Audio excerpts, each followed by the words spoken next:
TPC, Board Smoking Pipes here.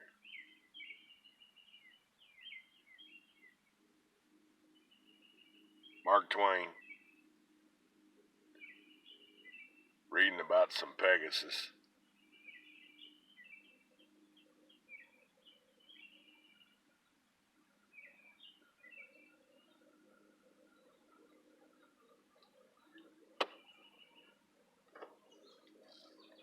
$19.90, Bull Shoals Lake.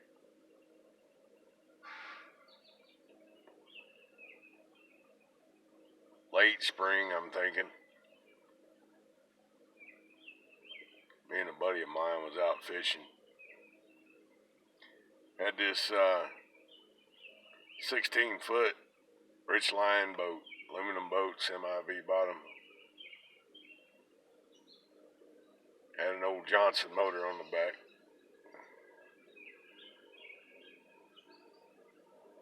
Never quite run right. Sometimes I think it was only a cylinder and a half when it was supposed to be two.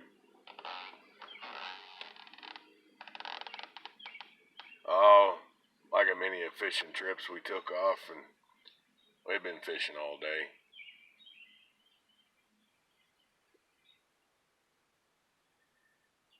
Caught us a good sunburn.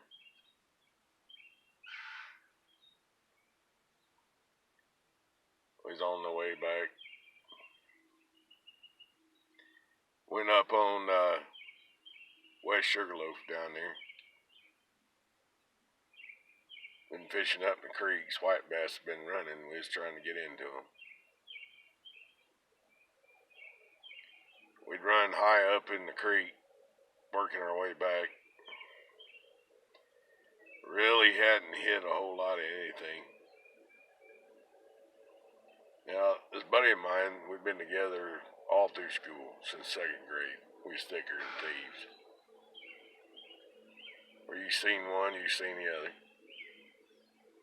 Now, I know you all probably had that type of friend, some point or another. Good friends come and go, but when you run into them again, there's after a few minutes, you pick right up where you left off.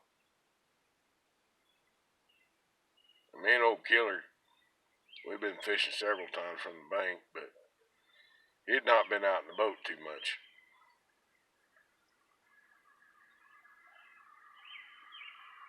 He's handling it pretty good.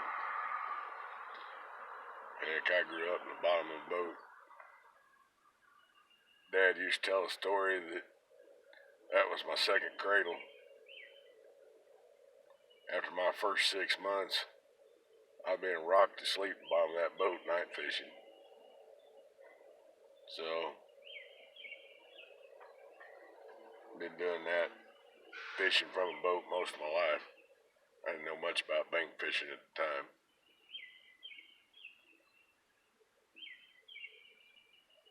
Anyway, back to the story. We were chasing white bass. You know anything about white bass when they spawn? They run upstream to the shallows, and they run in groups. So during that time of year, if you hit one, you hit a whole bunch of them.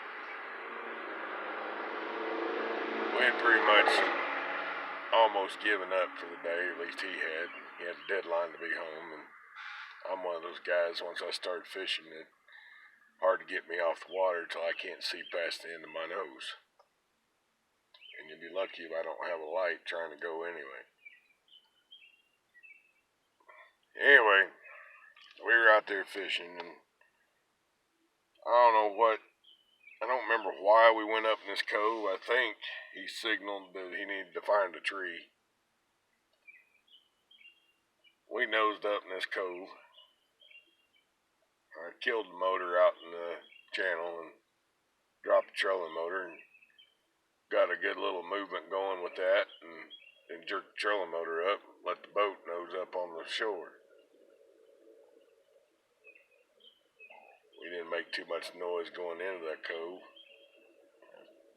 Typical. I mean, I never try to run a noisy motor into one or anything like that in case there's fish in there, but just a habit my dad taught me. Plus, you never use the big motor to run up there unless you're in an emergency and don't care about the boat. Anyway, we pushed off with a pole, floating back out. Got out far enough I could drop that trolling motor, and I eased it on out of there. I thought, well, what the heck? Before we take off again, I'm gonna make a cast. I was casting a Roadrunner.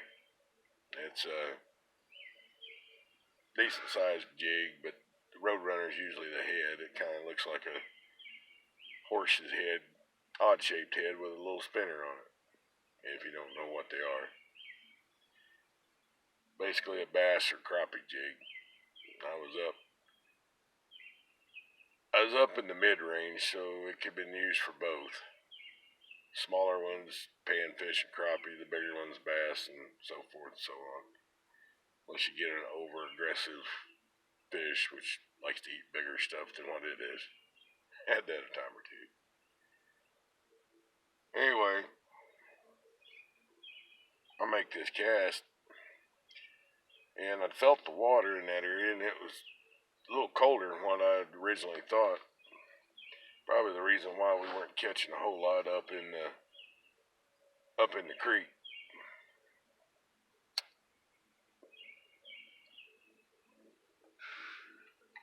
I backed off and I bounced that jig on the bottom all the way out because it was a rock sand mix. It was small rock. No rooster tail. The hook was up, so a little way it pulled through the water. A little harder to hang it up. I was bouncing it off the bottom. All of a sudden, I got whopped real good. As something struck that jig, we went in, and I went into battling it into the boat. I'm guessing it was about 2 pounds worth of white bass. Of course, I knew if I hit one this time of year, probably a bunch of them down there. We're running low on time. I looked at him, smiled real big, and just shook his head. So I told him what I'd done. Lincoln is either white or chartreuse. It's been a long time now. Either way. He didn't have any jigs in his little kit, so I reached down in my tackle box and tossed him a couple and said, tie one of these on. We started casting. I started telling him, bounce it off the bottom, let it, feel it, bounce off stuff, feel it tug. And I cast and kept casting the same spot, dragging it back through that mess. They were suspended, I guess, right close to the bottom. And I nailed another one.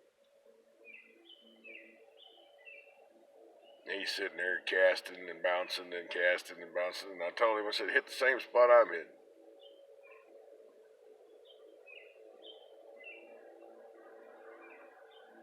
"13 casts, 13 fish.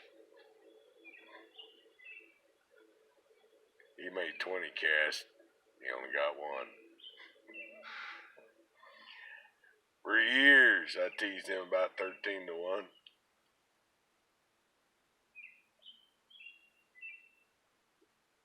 I don't know where old Killer's at right now, but I hope he's still casting.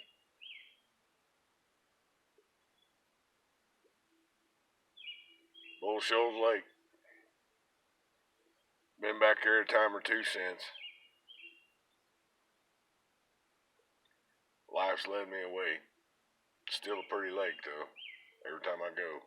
One of the clearest lakes in Arkansas. Even after all these years. Get a chance, look it up, go down and visit. Diamond City Boat Dock, campgrounds. Heck, you walk out there and sit under a picnic table. notice the same ones are still there. Might be one of old Ford said that once. Y2PC. Be safe. Old Ford signing out.